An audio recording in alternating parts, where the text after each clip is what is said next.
Comissão Anticorrupção CAC realiza surumutu ao ponto focal CIRA atu partilha resultado avaliação relatório segundo ciclo, autoavaliação da implementação Convenção Nação Unida contra a Corrupção. Surumutu ni halau ihasalang Ministério Negócio Estrangeiro no Cooperação Pantai Kelapa Kuartane. Jornalista Sira Comissário CAC Rui Pereira Dehan encontro o ponto focal Sira Hotu husi Ministério no Instituição Estado nebe mak iha CAC ne lista contribui ba avaliação nebe nação rua halomai Timor-Leste. Nia Dehan o insa an CAC ne governo no Estado Timor-Leste implementa hodia kalai.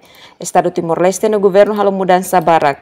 Código Processo Penal fong iha ona no lei kona by MPCC aset declaração husi cargo sefia sira ne parte ida o Estado Timor-Leste cumpre requisito sira ne be iha anka kateten. Ia fatingan essa vice-ministro Justiça Paulo Remidos dehan governo iha intenção atau halo alteração ba modelo phone.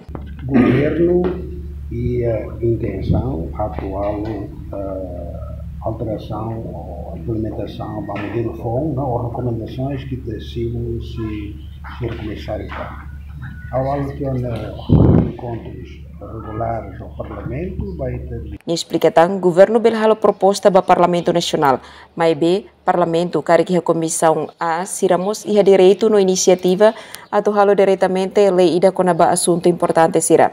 Terezinha de Deus, STL News.